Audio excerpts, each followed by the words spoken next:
যে আপনাদের ডায়েটিশিয়ানদের ভাষা কতখানি নির্ভর করে অ্যাক্টিভিজমের উপরে আর কতখানি নির্ভর করে ফার্মা কোম্পানিদের উপরে? না, আমাদের ডায়েটিশিয়ানদের একটা বদনাম আছে। কলকাতায় কটা মানিপাল হবে? এক পক্ষ বলছে হ্যাঁ দই ছানা তুমি খাও, আর এক পক্ষ বলছে না না দই ছানা খেও না। কিন্তু আমরা তো এখন মোবাইল আর টিভি দেখে খাই, কিন্তু আলটিমেটলি আর্টিফিশিয়াল। যে ডায়েটিশিয়ানরাও কিন্তু মাঝে মাঝেই পাল্টি খাচ্ছেন। ব্রেকআপ হলে তারা শপিং করে বেশি, রিটেল থেরাপি আর ফুড থেরাপি এগুলো আমাদের ছিল না। আমরা দুঃখতেই পেতাম। আমার বডিতে কোথায় গিয়ে মানে ফ্যাটটা জমা হবে সেটা কিন্তু আমার জিন ঠিক করবে। চায়ের সাথে বিস্কিটটা ঠিক খাচ্ছি, তার সাথে গিল্ট সরানোর জন্য বলছি ডাইজেস্টিভ বিস্কিট খাচ্ছি। আমি বাবা আইসক্রিমটা বড্ড ভালোবাসি, তাই জন্য আমি এতটা স্যাক্রিফাইস করবো না। স্টিভিয়া একদমই ন্যাচারাল বলা হয়, কিন্তু পরে রিসার্চে দেখা গেল দ্যাট ইজ কার্সিনোজেনিক। পনির তো এখন পাম অয়েল দিয়ে তৈরি হচ্ছে, আর্টিফিশিয়াল পনির, যথেষ্ট চর্বির বড়া। একটু আধটু খাওয়াই যেতে পারে, ফ্যাট খারাপ নয়, আমাদের বডিতে ফ্যাটের দরকার আছে। এখন একটা নতুন উপদ্রব শুরু হয়েছে, না আপনি হয়তো সাপোর্টই করতে পারেন, তাকে বলে ভিগান।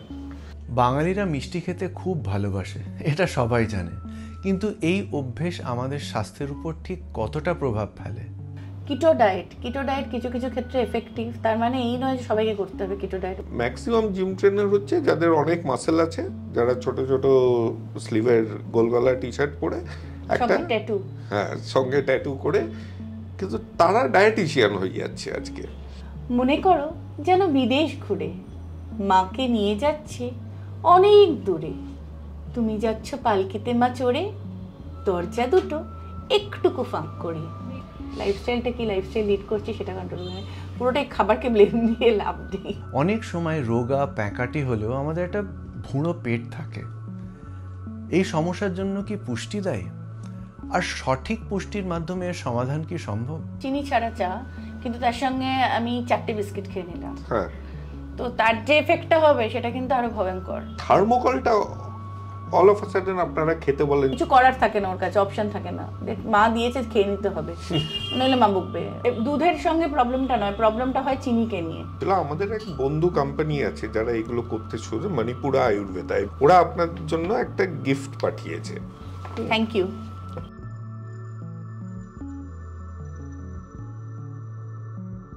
নমস্কার, আমি আজকে আবার এলাম। আমরা আজকে লা চেরি ক্যাফে বলে একটা নতুন ক্যাফে খুলেছে, সেইখানে আছি। এটা হচ্ছে ঠিক সাউথ সিটি মলের পাশের যে গলিটা, মানে যাদবপুর দিক দিয়ে এলে আগে পড়ে যে গলিটা, সেই গলিটা দিয়ে দুপার ঢুকলেই ক্যাফেটা বাঁ দিকে পড়বে, ডান দিকে তো সাউথ সিটি মল। নতুন খুলেছে, তবে এখনো পর্যন্ত যা খেলাম এবং খাচ্ছি সেগুলো সবই খুব সুন্দর লাগছে। আপনারা আসতে পারেন। সাউথ সিটির মধ্যে খেতে গেলে তো অনেক পয়সা লাগে, এখানে একটু সস্তা। যাই হোক, খাওয়া দাওয়া নিয়ে কথাটা এর জন্যই বলছি যে এই সেশনটা শুরু করার আগেই দেখলাম যে আমাদের শরীরে 600-র উপরে মাসেলস আছে হিউম্যান বডিতে, 206টা তো হাড় আছে, কিন্তু আমাদের জীবনটা না একটা মাসেলের উপর দিয়েই পুরো আমরা জীবনটা কাটাই। সেটা একটা 4 ইঞ্চি লম্বা একটা মাসেল, খুব স্ট্রং বলে, এবং আমাদের পুরো জীবনটা যেন সেইটাতেই কেন্দ্রীভূত। সেটা আমাদের জিভ। ঠিক জিভও নয়, জিভের উপরে টেস্ট বাডস, আমরা প্রাণ দিয়ে দিতে রাজি আছি ওই টেস্ট বাডসগুলোর জন্য। যে স্বাদ কেমন, খাবারের গুণ বিচার করি খুব কম, স্বাদটা বিচার করি ঠিক। এর সাথে এই জিনিসটা তো কিছুদিন আগে ছিল, এখন লোকে হঠাৎ খুব কনসিয়াস হয়ে পড়েছে, এর জন্য উল্টো দিকে যাচ্ছে। হ্যাঁ, একটা জিনিস বলে রাখি, একটু পিছন দিয়ে গাড়ির আওয়াজ হবে, সেটা একটু মানিয়ে চলতে হবে, কারণ একদম বুঝতেই পারছেন সাউথ সিটি মলের পাশে, আর আমরা তো গাড়িটা সাউন্ড এনার্জিতে চালাই, হর্ন না দিলে চালাতে পারি না। যাই হোক, তো এখন একটা উপদ্রব শুরু হয়েছে, সেটা হচ্ছে হেলদি খাবার খাওয়া, সেটার মানেটা যে কি আজ পর্যন্ত আমি বুঝতে পারলাম না। আমরা কি আগে আনহেলদি খেতাম? মনে হয় না, কারণ আমাদের বাবা জ্যাঠারা অনেক দিন বেঁচে ছিলেন এবং সুস্থভাবে বাঁচতেন। আমাদের লাইফস্টাইলটা হয়তো বদলে গেছে, তার জন্য খাবারটাকে দোষ দিচ্ছি, কিংবা আমরা খাচ্ছি হয়তো আনহেলদি খাবার। হেলদি খাবার কি সেটা আজকে বুঝবো। এর সাথে আনুষঙ্গিকভাবে এসেছে একটা জিনিস, সেটাকে বলে রিল। রিলে সবাই আজকে ডায়েট এক্সপার্ট। সেদিন বলি, আমি লিখে এনেছি হাইড্রোনিউক্লিক মোনোসোডিমেট, এই জিনিসটা নাকি আনারসের মধ্যে পাওয়া যায়, এর জন্য আমাদের খাওয়া উচিত নয়। আমি গুগল কেন অনেক জায়গা খুঁজে দেখেছি, এই নামের কোনো কম্পাউন্ডই নেই। কেউ একজন একদম সুন্দর কনফিডেন্টলি বলেছে এটাই আছে আনারসে, এর জন্য খাবেন না। এরকম রিলগুলো যখন দেখবেন না, তখন একবার ক্রস ভেরিফাই করবেন যে বাজে কথা বলছে না, তার কথার কোনো মানে আছে। একজন বলে খান, একজন বলে খান না। একজন বলে বারবার করে খাবেন, মেটাবলিজম রেটটা যাতে বাড়ে। একজন বলে ফাস্টিং করবেন, সারাদিন কিচ্ছু খাবেন না। তো আজকে এই যে কনফিউশনটা তৈরি হয়েছে, সেইগুলোর জন্য আমাদের সাথে আমরা মণিপাল হসপিটালের ব্রডওয়ের চিফ ডায়েটিশিয়ান যিনি, তাকে আমরা এখানে ইনভাইট করেছি। তার থেকে আরেকটা জিনিস জানবো, ডায়েটিশিয়ান উনি এসছেন, ওনার সামনেই বলি যে ডায়েটিশিয়ানরাও কিন্তু মাঝে মাঝেই পাল্টি খাচ্ছেন। কিছুদিন আগে বলেছিলেন কুসুম খাওয়া বারণ, এখন বলছেন কুসুম খাওয়া ভালো। এগ হোয়াইট জিনিসটা জীবনে প্রথম শুনেছিলাম একজন ডায়েটিশিয়ানের মনে। আয়োডাইজ সল্ট, এখন বলছেন একদম রক সল্ট খাওয়া ভালো। তো এইগুলো জানবো যে কেন এরকম আমরা নাগরদোলার মতন একদিক থেকে অন্যদিকে চলছি। তো আমাদের সাথে আছেন সুচন্দা চ্যাটার্জি। নমস্কার। হ্যাঁ, অনেক কিছু তো বলবো, সেটা তো শুনেই নিলেন। কি খাবো কি খাবো না, সেগুলো শুধু বদলাতেই থাকছে। হেলদি লিভিং যে কি, সেটা মনে হয় নিজের মধ্যে থেকেই বের করতে হবে। একদমই তাই। হেলদি লিভিংটা যেটা আছে, আমরা যেটা করি, মানে বলতে পারবেন যে হেলদি লিভিং এর ক্ষেত্রে যেটা সবসময় বলা হয়, এখন আমরা সত্যি কথা বলতে আমাদের জেনারেশনের ক্ষেত্রে যে হেলদি লিভিংটাতে আমরা মানে ফোকাস করা উচিত আমাদের হেলদি লিভিংয়ে। যেমন আমাদের জেনারেশনে একটা খুব স্লিপ ডিপ্রাইভেশনের একটা চান্স থাকে, সেটা খুব ভীষণভাবে এফেক্ট করছে আমাদের হেলথের ওপরে। তারপরে ধরুন, আমি ফর এক্সাম্পল মানে খুব সহজভাবে বলছি, অনেক রাত্রির অবধি আমরা কোনো কারণে জেগে রইলাম, সে বিভিন্ন কারণেই হোক, এবং পরের দিন সকালে উঠে আমাকে অফিসে যেতে হবে বা স্কুলে যেতে হবে বা যে কোনো আমার কাজের জায়গায় যেতে হচ্ছে। এবার সকালবেলা যখন আমি ঘুম থেকে উঠছি, আমি কিন্তু প্রপার টাইম পাচ্ছি না আমার ব্রেকফাস্টটা করার জন্য। তো আমরা কি করছি, বেশিরভাগ সময় আমরা আইদার ব্রেকফাস্টটাকে স্কিপ করে দিচ্ছি, অথবা ব্রেকফাস্টটা করলেও একটা আনহেলদি কিছু, যেটা ইজি টু প্রিপেয়ার, এরকম কিছু জিনিস যেটা আছে সেগুলো আমরা করে নিচ্ছি। তো সেক্ষেত্রে কিছু এরকম ইজি টু প্রিপেয়ার জিনিস যেগুলো আছে আমাদের, যেগুলো ধরুন মানে প্যাকেজ ফুড যেগুলো আছে, অনেক সময় আমরা সেগুলো খেয়ে নিই, বা ধরুন অনেক সময় ব্রেকফাস্ট স্কিপই করে গেলাম, সেটাও করি।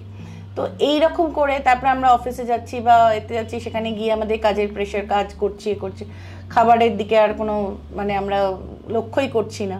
এবং আলটিমেটলি এই যে জিনিসটা আমাদের ডে বাই ডে চলতে থাকছে, এটাতে একটা, তারপরে আবার বাড়ি ফিরছি। এবার নিউট্রিশনাল ডেফিসিয়েন্সির জন্য কিন্তু আমাদের অনেকগুলো প্রবলেম দেখা দিচ্ছে। যেমন সবথেকে বড় প্রবলেম মেটাবলিক সিনড্রোম যেগুলো হচ্ছে আমাদের, সেগুলো দেখা দিচ্ছে। মেটাবলিক সিনড্রোমের মধ্যে যেমন আমাদের ওবেসিটি একটা আছে, ডায়াবেটিস একটা আছে, হাইপারটেনশন, কার্ডিওভাস্কুলার ডিজিজ, প্লাস যেহেতু স্লিপ ডিপ্রাইভেশন থাকছে, একটা টাইমে গিয়ে ব্রেনও কাজ করতে চাইছে না, মানে ব্রেনও ফ্যাটিগ হয়ে যাচ্ছে, যে ব্রেন ক্লান্ত, তাকেও তো রেস্ট দেওয়া দরকার, সেটা আমরা পাচ্ছি না।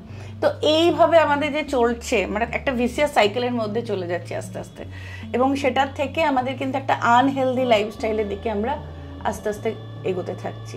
হ্যাঁ, হেলদি লিভিং তো নিশ্চয়ই, কিন্তু আসবো যে হেলদি লিভিং কাকে বলে, মানে আমরা তো বুঝতেই পারছি না। কারণ একবার একটা কথা শুনি, পরের দিন অন্য কথা শুনি।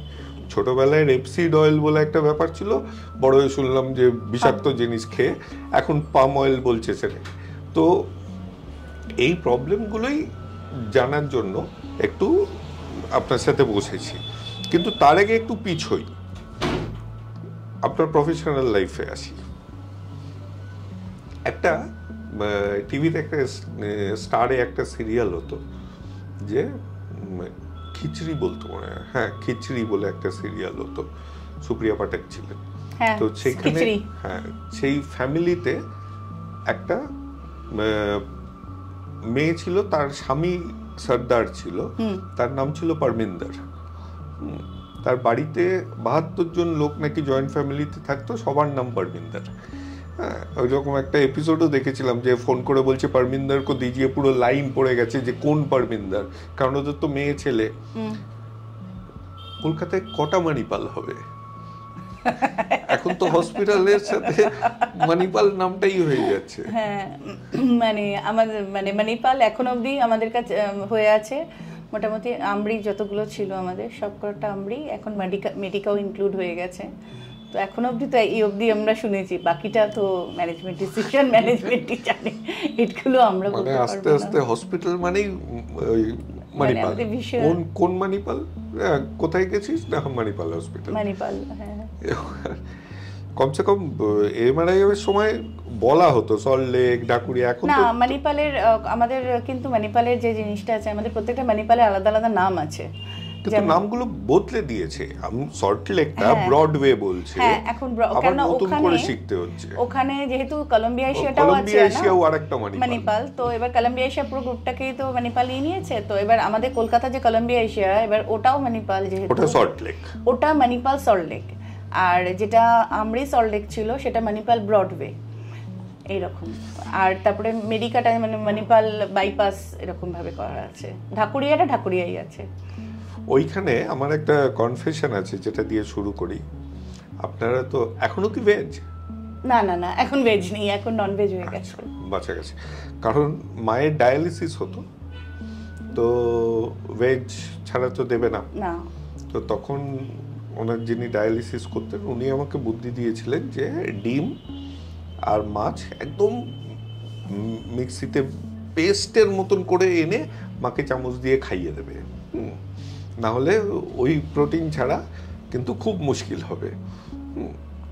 তো আমি সত্যি মানে আমি চিরকালই ভাবতাম যে একটা চিকিৎসার জায়গায় হঠাৎ করে এইরকম জিনিসগুলো ঢুকলো কেন? যার ভেজ লাগবে তার ভেজ খাবে, যার নন ভেজ। তো ওটাই আমার প্রথম প্রশ্ন আপনার কাছে, ভেজ না নন ভেজ? এখন একটা নতুন উপদ্রব শুরু হয়েছে, না আপনি হয়তো সাপোর্টই করতে পারেন, তাকে বলে ভিগান। তো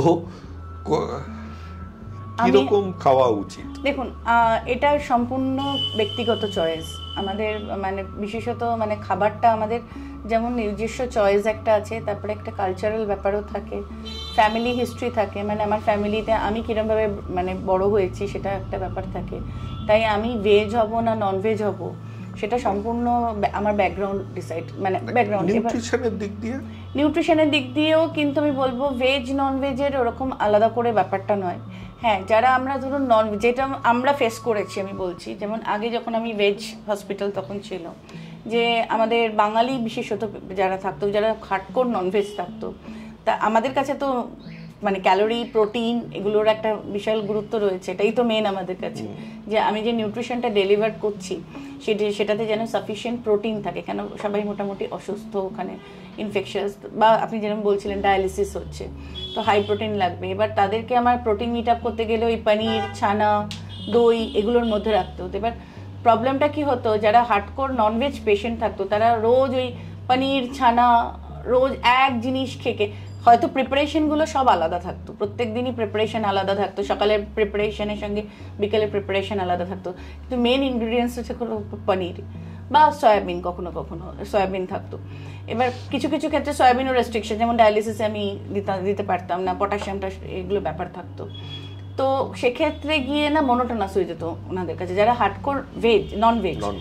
এবার যারা ভেজ তাদের কাছে এতটাও অসুবিধা হতো না। আবার আর একটাও জিনিস বলছি, যারা ভেজিটেরিয়ান থাকে বিশেষত অবাঙালিদের ক্ষেত্রে আমি দেখেছি এই প্রোটিনের কনসেপ্টটা, যেটা আমি কতটা মানে আমি যেটা খাবার খাই, আমি মাছ মাংস খাচ্ছি না, এদের কাছে কনসেপ্ট হচ্ছে আমি মাছ মাংস খাচ্ছি না, আমি ফল খাচ্ছি। কিন্তু দুটো যে সেম ক্যাটাগরির নয়, দুটো যে আলাদা ডিফারেন্ট, এতে সেটা বোঝানো, বুঝিয়ে বলতে হতো তখন। মানে সবারই মোটামুটি দেখা যেত প্রোটিন ডেফিসিয়েন্সির দিকে যাচ্ছে, এবার সে নন ভেজিটেরিয়ান হোক বা ভেজিটেরিয়ান হোক। এটা এক নম্বর। আচ্ছা, নন ভেজের ক্ষেত্রে আমি বলছি, ধরুন আমাদের সাধারণ ফ্যামিলি বা আমরা যারা মানে হার্ডকোর নন ভেজ যারা, তারাও কিন্তু আমরা দুবেলা খুব কম বাড়িতেই আছে দুবেলা মাছ হয়, বা দুবেলা মাছ, একবেলা মাছ হলো আর একবেলা মাংস হলো। মানে ব্যালেন্সড করে খাওয়াটা কিন্তু আমাদের ইন্ডিয়ান এতে খুব একটা যে হয় তা নয়। ইন্ডিয়ান মানে খাবারের মধ্যে বেশিরভাগ বাড়িতেই, মানে ইভেন আমার বাড়িতেও আছে যে রাত্রিবেলা খুব একটা ননভেজ কেউ খেতে চায় না, আমরা খাই আলাদা, মানে আমি, আমার হাজবেন্ড বা আমার ছেলে, আমরা হার্ডকোর ননভেজ একদম। কিন্তু অনেকেই এই যে আমরা ফুড হ্যাবিটস, এটা তো অনেকখানি ওয়েদার কন্ডিশনস আর লোকাল হ্যাবিটস এর উপরে, লোকাল কালচারের উপরে চলে। তো যেটা আমরা এই যে আমি আবার এই ইন্টারনেটে আসি, সোশ্যাল মিডিয়ায় যেতে, মানে সেইখানে তো ব্ল্যাঙ্কেট বলছে যে এটা খাও ওটা খেও না। তো সেই ব্ল্যাঙ্কেট জিনিসগুলো যেটা হয়তো নর্থ ওয়েস্টে আমাদের চলছে, মরুভূমির মতন জায়গায়, আমাদের এখানে যেখানে অনেকখানি হিউমিডিটি বেশি, দুটোর ডায়েট তো এক হতে পারে না। একদমই হবে না। যেমন ধরুন আমি বলছি, নর্থের দিকে যেরকম ডায়েট হয়, যেরকম ওরা ওখানে রুটি বা ডাল এরকম ধরনের খায়। আবার সাউথের দিকে যদি আপনি যান, সাউথ মানে একদম পুরো ওয়েদারের ওপর অনেকটা ডিপেন্ড করে। তো সাউথের দিকে যদি যান, বেশিরভাগ খাবারের মধ্যে দেখবেন ফার্মেন্টেশন আছে, যাতে যেগুলো easy to digest, easy to absorb, এরকম খাবার। তো এগুলো পুরো খাবারের ব্যাপারটা ডিপেন্ড করে কিন্তু আমাদের ওয়েদার, আমাদের জিওগ্রাফিক্যাল মানে ভৌগোলিক অবস্থান, এবং এগুলো তো রয়েছে। তার সঙ্গে তো আছে আমি যেটা বললাম যে আমাদের ফ্যামিলি হিস্ট্রি কি আছে, আমি কোন ফ্যামিলিতে রয়েছি। এখন যদি মানে ধরুন আমি বলছি, আমি মানে বৈষ্ণব, আমি বলছি আমাদের বাঙালি এতে বৈষ্ণব ফ্যামিলিতে কিন্তু অনেকেই একদম পিওর ভেজিটেরিয়ান, ইভেন তারা পেঁয়াজ রসুন মুসুর ডাল পর্যন্ত ছোবেন না, এরকমও থাকে। চাল কুমড়ো, হ্যাঁ চাল কুমড়ো, ওগুলো সব পেঁয়াজ আমিষের মধ্যে পড়বে। তো এই জিনিসগুলো একটা কিন্তু আছে মানে আমাদের। তারপরে আর একটা জিনিস আছে আমাদের কালচারাল সঙ্গে, আমাদের একটা ধার্মিক ব্যাপারও রয়েছে সঙ্গে। অনেকে দীক্ষা হয়ে গেছে, আমি খাবো না, এইসব ব্যাপারগুলো থাকেই। তো একদম আমাদের বেসিক ফুড নিয়ে ওই করি, চা না কফি? দুটোই দেওয়া যেতে পারে, সেটা ডিপেন্ড করছে কোনটা আপনি ভালোবাসবেন তার উপরে, চা বা কফি। এবার একটার মধ্যে ক্যাফিন কন্টেন্ট বেশি, একটার মধ্যে ক্যাফিন কন্টেন্ট কম।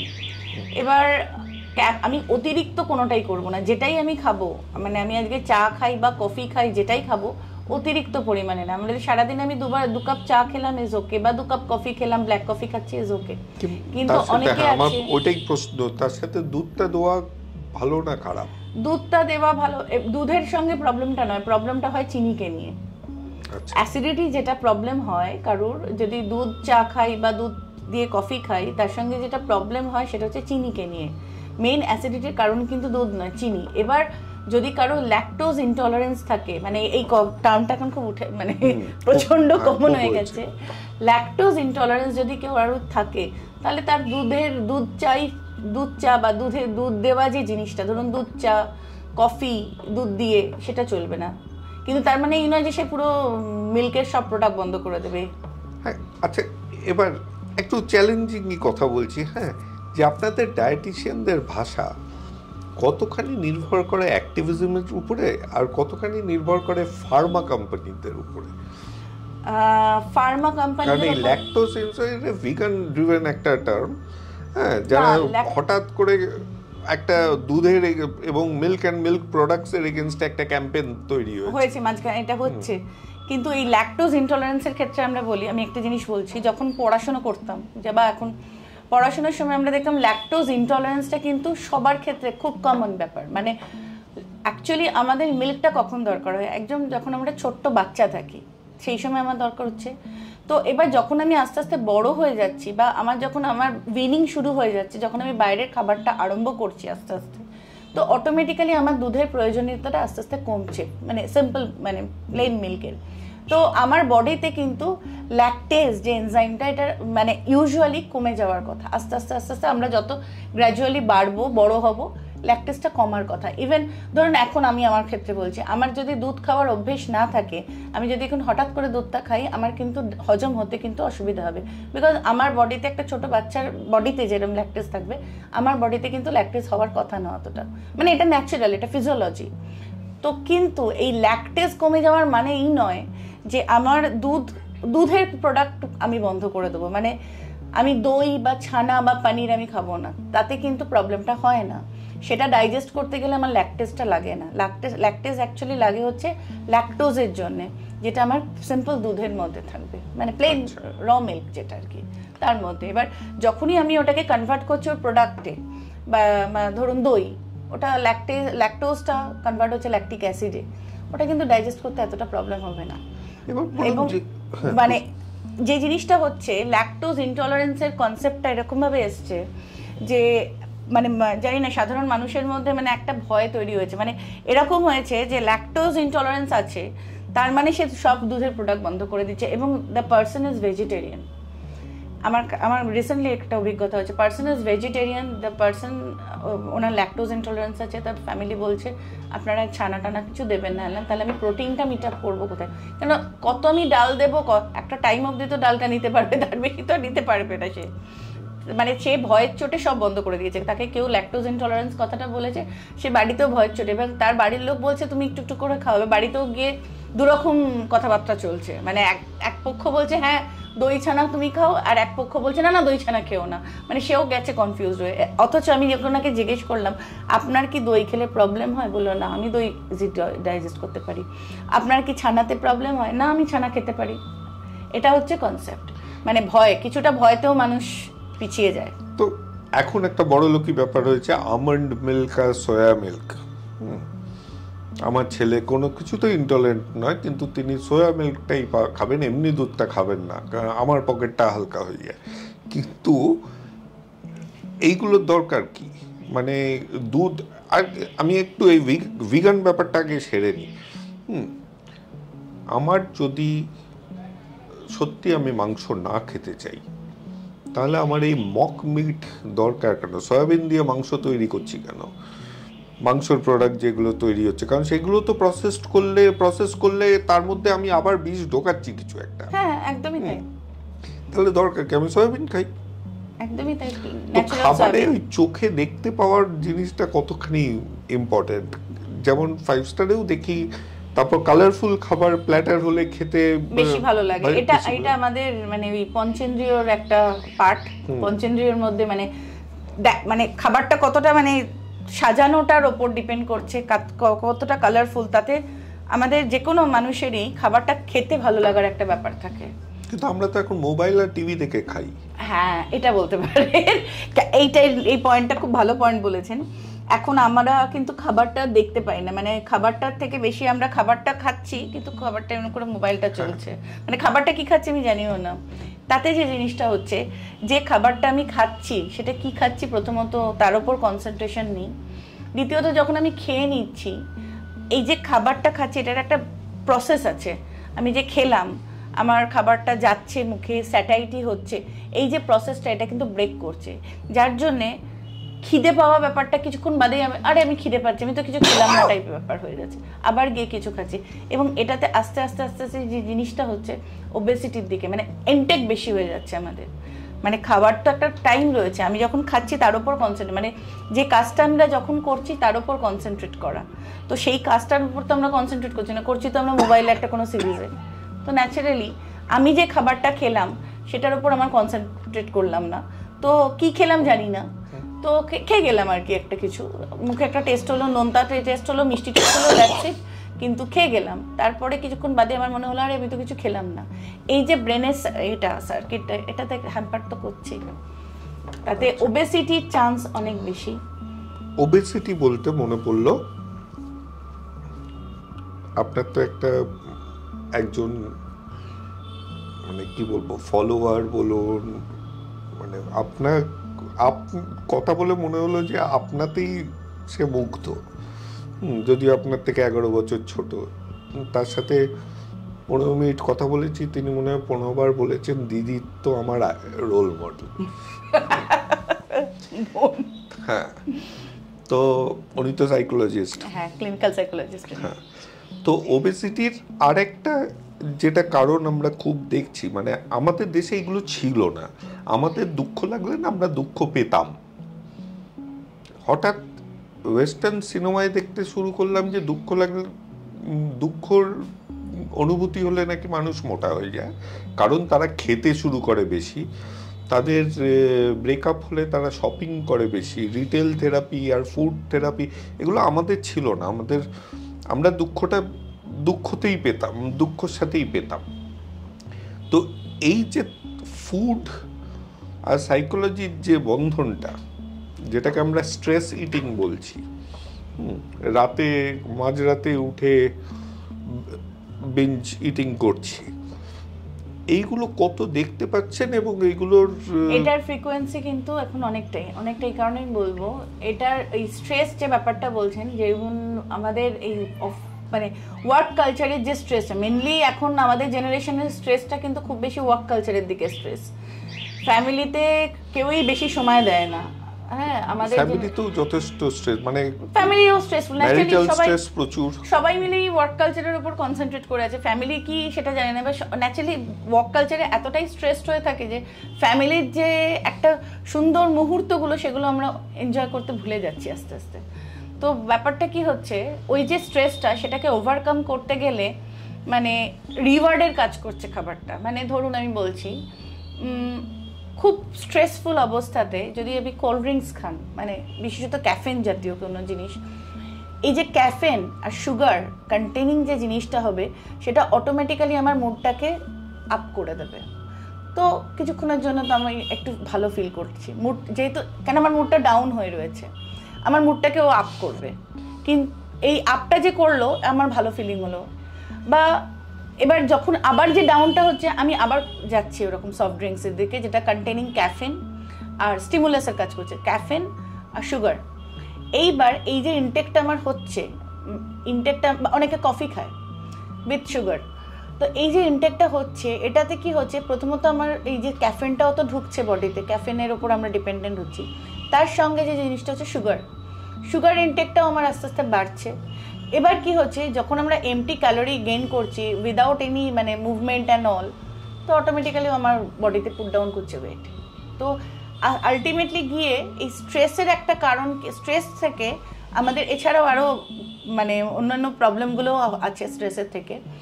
তো খাবারের সঙ্গে যে জিনিসটা রিলেট করে সেটা এরকমভাবে রিলেট করে, মানে রিওয়ার্ডের কাজ করে। মানে অনেকেই আছে, মানে ঠিক আছে আমি সফট ড্রিঙ্কসের দিকে গেলাম না, আমি একটুখানি নিলাম বাইরে থেকে, আমি আনালাম একটা পুরো ননভেজ প্ল্যাটার আনালাম যেটা কন্টেনিং মানে chicken or any kind of red meat, আমাকে বলতেই পারে যে না এটা তো কোনো প্রবলেমই নেই। কিন্তু ওটা যে তৈরি করতে কিছু কিছু জিনিস তো লাগে, যে ইনগ্রেডিয়েন্টসগুলো লাগে যেগুলো অতটা দরকার নেই আমাদের বডিতে। তো আর এগুলো প্রত্যেকটাই কোনোটাই আমাদের ইন্ডিয়ান ফুডের মধ্যে নয়, বেশিটাই ওয়েস্টার্ন ফুডের মধ্যে।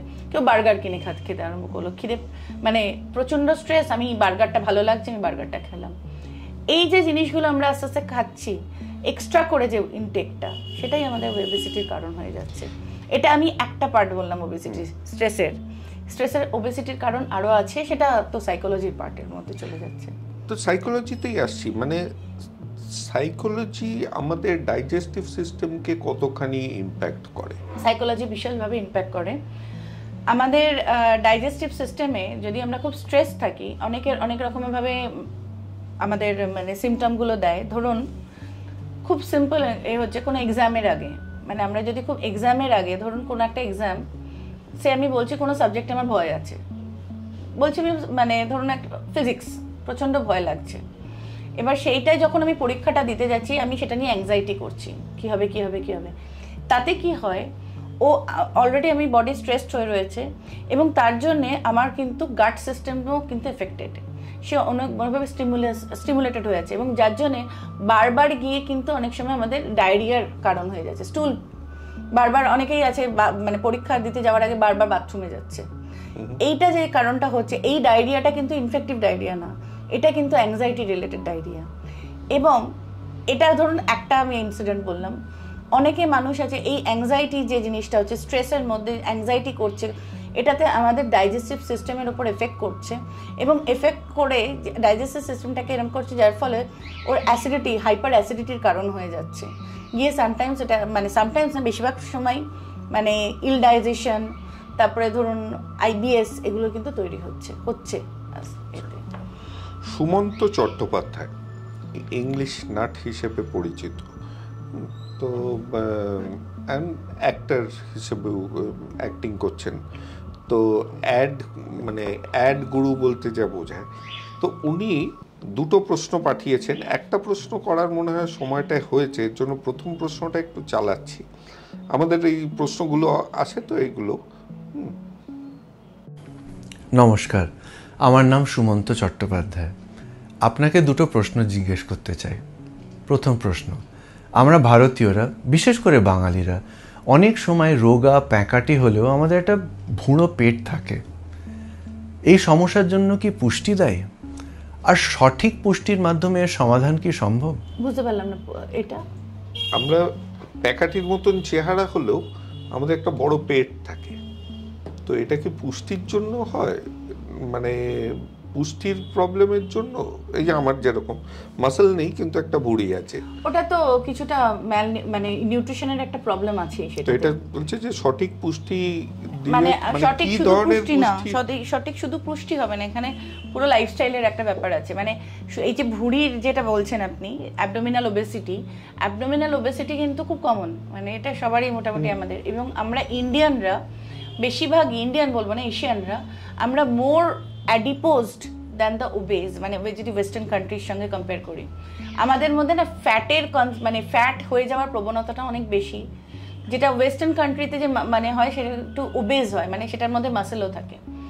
এইবার যে জিনিসটা হচ্ছে, এই ভুঁড়িটা কমানোর জন্য কিন্তু শুধু খাবারের সঙ্গে রিলেট করলে হবে না, খাবারটা যেরকম আছে তার সঙ্গে আমি কতটা হাঁটা চলা করছি, কি এক্সারসাইজ করছি, অ্যাবডোমিনাল এক্সারসাইজ কীরকম করছি, প্লাস আমার স্লিপ কি এরকম আছে, সেগুলো সমস্ত কিছু এফেক্ট করবে। এবার আমার বডিতে কোথায় গিয়ে মানে ফ্যাটটা জমা হবে সেটা কিন্তু আমার জিন ঠিক করবে। ইউজুয়ালি দেখা যায় মহিলাদের থেকে পুরুষদের মধ্যে অ্যাবডোমিনাল এটা থাকে মহিলাদের থেকে, তো এটা একটা মানে বড় চ্যালেঞ্জ পুরুষদের। তো সেক্ষেত্রে যে ভুঁড়ির যে কনসেপ্টটা যেটা আছে অ্যাবডোমিনাল ওবেসিটি, সেক্ষেত্রে কিন্তু এক্সারসাইজ, মানে এক তো ব্যালেন্স ডায়েট করতেই হবে আমাদের, তার সঙ্গে কিন্তু অ্যাবডোমিনাল এক্সারসাইজ করতে হবে যাতে আমার অ্যাবডোমিনাল ওবেসিটিটা না হয়। আচ্ছা, এবার আমি একটু মাঝখানে ইন্টারাপ্ট করব। আর একটা জিনিস আপনি যেটা বললেন একদম প্যাকাটির মতো চেহারা, মানে প্যাকাটি মানে ম্যালনারিশ চেহারা সঙ্গে যদি একটা ভুঁড়ি থাকে, তাহলে সেটা কিন্তু অন্য সাইনও দিচ্ছে, সেটা সেক্ষেত্রে কিন্তু সেটা খুব হেলদি চেহারা নয়, মানে সেটা ক্ষেত্রে ধরে নিতে পারা যায় মানে লিভার প্রবলেম আছে কিনা। মানে ইউজুয়ালি ক্রনিক লিভার ডিজিজ পেশেন্টদেরকে এরকম দেখা যায় যে খুব যে প্যাকাটির মতো যদি চেহারা হয়, হাত পা একদম সরু সরু, অথচ একটা বিশাল ভুঁড়ির মতো আছে, সেটা কিন্তু সেরকম যদি চেহারা হয় তাহলে অবশ্যই ডক্টর কনসালটেশন লাগবে। আমার মনে হয় উনি বোধহয় ওই কোশ্চেনটা করলেন না, উনি বোধহয় কোশ্চেন করছেন এমনি নরমাল হেলদি চেহারা, হ্যাঁ হয়তো উনি প্যাকাটি বলতে হ্যাঁ হেলদি চেহারা বলেননি, কিন্তু ভুঁড়ি আছে সেটা কিন্তু। আর একটা জিনিস কারণে আমাদের ভুঁড়িটা হয়, আমরা বসে কাজ করা, মানে আমাদের বেশিরভাগই মানে সেডেন্টারি লাইফস্টাইল এন্ড বসে কাজ করা, তো কিছুটা এক্সারসাইজ আমাদের কিন্তু প্রত্যেকজনের দরকার, মানে সেটা বাচ্চা থেকে একদম এজেড সবার। এবার কয়েকটা মানে টার্গেটেড প্রশ্নেতে আসছি। হ্যাঁ, ফল না ফলের রস? ফলের রস নয়, মানে আমি প্যাকেজ বলছি, এটা এমনি রসের ক্ষেত্রেও ফলের রস নয়। কেন আমি বলছি, ফলের রসটা যখন আমরা তৈরি করছি, ফলের রসটা আমরা সবসময় রেকমেন্ড করি একদম ছোট বাচ্চা যাদের দাঁত নেই, আর একদম বয়স্ক যাদের দাঁত নেই, যারা চিবিয়ে খেতে পারে না। অলওয়েজ আমরা প্রেফার করব ফলটাকে, গোটা ফল যেটাকে আমরা চিবিয়ে খেবো, তাতে আমাদের যে পরিমাণ পুষ্টির দরকার, যেমন মেনলি ফাইবারটা বা নিউট্রিয়েন্ট, দেখুন ওয়াটার সলিউবল ভিটামিনস বা মিনারেলসগুলো ফলের রসেতেও আসবে, কিন্তু ফাইবারটা পুরোটা আমি পাবো না। তো এখানে সলিউবল ফাইবারটা হয়তো আসবে, কিন্তু ইনসলিউবল ফাইবারটা যেটা থাকবে সেটা আমরা পাবো না। তো সেক্ষেত্রে অবশ্যই ফলটা চিবিয়ে খাওয়া, আর মানে ফলের রসের থেকে ফলটা অবশ্যই প্রেফারেবল। আমি মানে কয়েকটা যেগুলো এখন খুব চলছে, ইন্টারমিটেন্ট ফাস্টিং, যে 18 ঘন্টা 20 ঘন্টা কিছু খাচ্ছি না, বাকি সময়টা খাচ্ছি, এটা কতখানি ঠিক এবং দেখুন করলে কিভাবে অ্যাকচুয়ালি করতে হবে? আমার মনে হয় না সবাই ঠিকভাবে করছে না। ইন্টারমিটেন্ট ফাস্টিং যদি কারোর করতে হয় তাহলে অবশ্যই এটা এফেক্ট করে, নিশ্চয়ই। কারণ আপনি যদি দেখেন খুব ভালো এক্সাম্পল এটা হচ্ছে রোজা। রোজা হচ্ছে একদম আইডিয়াল এক্সাম্পল, মানে আমি যেটুকু আমি দেখেছি, মানে এটা আমি প্র্যাকটিক্যালি যেরকম আমি বুঝেছি, মানে ইন্টারমিটেন্ট ফাস্টিং মানে ওখানে যে এতখানি খাবারটা সময়টা গ্যাপ দেওয়া হয়, তো সেটার একটা ইন্টারমিটেন্ট ফাস্টিংয়ের মধ্যে এক্সাম্পল হিসেবে দেওয়া যেতে পারে। কিন্তু এখানে আমি মানে বলছি ইন্টারমিটেন্ট ফাস্টিং যদি কেউ করতে চায় তাহলে প্রপার ওয়েতে করা উচিত। ওই আমি আজকে করলাম কালকে করলাম না, বা ইন্টারমিটেন্ট ফাস্টিংয়ের মধ্যে আমি কি খাচ্ছি সেটাও একটা কাউন্ট। কতখানি আমি ইন্টারমিটেন্ট ফাস্টিং করছি, আমার বডি আদপেও নিচ্ছে কেন। কারোর যদি ডায়াবেটিস থাকে তখন কখনোই আমি ইন্টারমিটেন্ট ফাস্টিং রেকমেন্ড করবো না। কারো যদি টাইপ 1 ডায়াবেটিক পেশেন্ট থাকে তাকে ইন্টারমিটেন্ট ফাস্টিং রেকমেন্ড করা যাবে না, কেননা হাইপোগ্লাইসেমিয়া হয়ে যাবে। তো এরকম ধরনের ক্ষেত্রে কিন্তু ইন্টারমিটেন্ট ফাস্টিং কিছু কিছু ক্ষেত্রে, বা ধরুন কারোর প্রেগনেন্সি আছে, ইন্টারমিটেন্ট ফাস্টিং চলবে না। রিফ্লাক্স থাকলেও চলবে না, রিফ্লাক্সেও প্রবলেম হয়ে যাবে। তো সেক্ষেত্রে কিন্তু ইন্টারমিটেন্ট ফাস্টিং কিছু কিছু ক্ষেত্রে না করাই ভালো। কিন্তু ইন্টারমিটেন্ট ফাস্টিং আমি কখন থেকে কখন করছি সেটা একটা ডিপেন্ড করছে। আমি যদি একদম আমাদের খুব অনেক আগেকার মানে লাইফস্টাইলটাকে ধরি, তাহলে সেখানেও কিন্তু আমরা কিছুটা সময় হলেও ইন্টারমিটেন্ট, কেন দেখবেন খুব তার মানে আর্লি অনেক আগেকার লাইফস্টাইলের মধ্যে আমরা সন্ধ্যে 7টা 7:30 8টার মধ্যে খাওয়া শেষ, ঘুমিয়ে পড়তাম ইউজুয়ালি। বা অনেকে আছে সূর্যাস্তের মধ্যেই খাওয়াটা শেষ করে দেয়, দিয়ে ওই 7টা 7:30টার মধ্যে ঘুমিয়ে পড়ছে, পরের দিন আবার ভোরবেলা উঠে আবার খাবারটা, এই যে 12 ঘন্টা আমি খাচ্ছি, 12 ঘন্টা আমার মোটামুটি ফাস্টিং যাচ্ছে, that is also intermittent fasting. তো এটা আমাকে প্রপার সাজাতে হবে। আমি এই টাইমটাকে যদি আমি পিছিয়ে দিই, কারণ আমি দেরিতে উঠি দেরিতে শুই, সেটাও করা যেতে পারে, সেটা করাতে কোনো অসুবিধা হয় না। কিন্তু সেটা এখন যে বলছে ওই একটা বড় লোকই জিনিস, আমরা যারা অফিসে থাকি কোনোদিনই করতে পারবো না যে সূর্যাস্তের পরে না খেতে। সূর্যাস্তের পরে না খেতেটা যেটা বলা হচ্ছে, দেখুন থিওরি একরকম কথা বলবে, থিওরি তো অনেক কিছু বলবে, কিন্তু আমি যেটুকু আমি আমার প্র্যাকটিসে করি, বা আমি প্র্যাকটিসে যেটা আমি অন্তত ফলো করতে পারবো, আমি সেটাই আমার ক্লায়েন্টদেরকেও বলি, যে আমরা যারা অফিস গোয়ার্স তাদের পক্ষে ওই সূর্যাস্তের পরে খেলাম না আর আমি বাড়িতে রাত্রিবেলা পৌঁছেছি বাড়িতে 10টার সময়, তো এটা সম্ভব নয় আমাদের পক্ষে। তাহলে তো বাইরের খাবার খেতেই হবে, তাহলে তো বাইরের খাবার খেতে হবে অ্যাকচুয়ালি। তো আচ্ছা, আরেকটা জিনিস সেটা হচ্ছে যে প্রোটিন শেক। দেখুন, এতে একটা গল্প বলি আপনাকে। আমার এখানে কাজ করতো আমার অফিসে, সে একটা রেগুলার জিম যেত, 6টা করে ডিম, এগ হোয়াইট খেত, কুসুম খেত না। হ্যাঁ, ওর পুরো ব্যাপারটাই বলি। সকালবেলা ও জিমে যাওয়ার আগে পরে মানে গল্প করতে করতে জেনেছিলাম ও 1 sachet coffee, instant coffee powder শুধু খেত, খেয়ে জিম করতো। তো তারপরে কুসুমগুলো ফেলে দিয়ে 6টা ডিম খেত। তো আমি তারপর সারাদিন প্রোটিন শেক এরকম করতে করতে মানে নাড়াতে নাড়াতে হাত ব্যথা হয়ে যাবে, তো ওটাই হাতের হয়তো এক্সারসাইজ, তো সেইটা করতো। তো আমি ওকে জিজ্ঞেস করলাম, এই ডায়েটটা তোমার কে করে দিয়েছে? বললো আমার জিম ট্রেনার। এবার এই আরেকটা দল জিম ট্রেনার আমার চোখে কয়েকজন ভালো আছে অবশ্যই, সম্মানীয় তারা নিশ্চয়ই, কিন্তু ম্যাক্সিমাম জিম ট্রেনার হচ্ছে যাদের অনেক মাসেল আছে, যারা ছোট ছোট স্লিভের গোলগলা টি শার্ট পরে একটা সঙ্গে ট্যাটু করে, কিন্তু তারা ডায়েটিশিয়ান হয়ে যাচ্ছে আজকে। তো এই যে ট্রেন্ডটা, এটা আপনি কি চোখে দেখেন? দেখুন, এটার না অনেক ড্রব্যাক আছে সত্যি কথা বলতে। এটার আমি এরকমও পেশেন্ট দেখেছি যারা এরকম প্রোটিন শেখের দৌলতে, মানে ইয়াং জেনারেশন, ইয়াং একটা বাচ্চা ছেলে একদম, মানে প্রোটিন শেখের দৌলতে তার কিডনি এফেক্ট হয়েছে এবং আলটিমেটলি মানে ডায়ালিসিস অ্যান্ড ডায়েট। তো এই প্রোটিন শেক আমি কতটা নেব, কি নেব, সেগুলো কিন্তু সম্পূর্ণ ডিসাইড করা উচিত মানে একজন প্রফেশনালের কাছ থেকে। না আজকে আমার অ্যাপে একটা প্রোটিন শেক দেখলাম, আমি খেয়ে নিলাম, আমার বডিতে কতখানি প্রোটিন দরকার, কেন সবার যে প্রচুর 120 গ্রাম প্রোটিন সবার দরকার হবে না, আমার দরকার হলে আপনার দরকার হবে এরকম ব্যাপারটা নয়, কিন্তু এটা ডিপেন্ড করছে আমার বডি হাইট, বডি ওয়েট, আমি কি প্র্যাকটিস করছি তার উপরে ডিপেন্ড করবে। তো কতটা প্রোটিন আমার দরকার সেই প্রোটিনটা মেপে যদি আমি সবসময় চেষ্টা করি একটু ন্যাচারাল ফুড দিয়ে করার, মানে সেটা গোটা ডিমও হতে পারে, সেটা ছানাও হতে পারে, যদি দইও হতে পারে, সেটা চিকেন হতে পারে, ফিশ হতে পারে, বা ডাল ছোলা, এগুলো। এটা থেকে যখন মিট করছে না, তখন আমি সাপ্লিমেন্টের দিকে গেলাম। আদারওয়াইজ আমি সবসময় চেষ্টা করি একটু ন্যাচারাল খাবার দাবার যেগুলো আমাদের কাছে অ্যাভেলেবেল আছে। তো এইটা হচ্ছে ব্যাপার। এবার কতটা লাগবে সেটা কিন্তু একজন প্রফেশনালি ডিসাইড করবে। সেটার জন্য যদি কারোর দরকার হয়, অবশ্যই জিমের ডায়েট বা এগুলোর জন্য কিন্তু অবশ্যই একজন ডায়েটিশিয়ান কনসালটেন্ট, মানে কোয়ালিফাইড ডায়েটিশিয়ানের কাছে যাওয়া উচিত। তো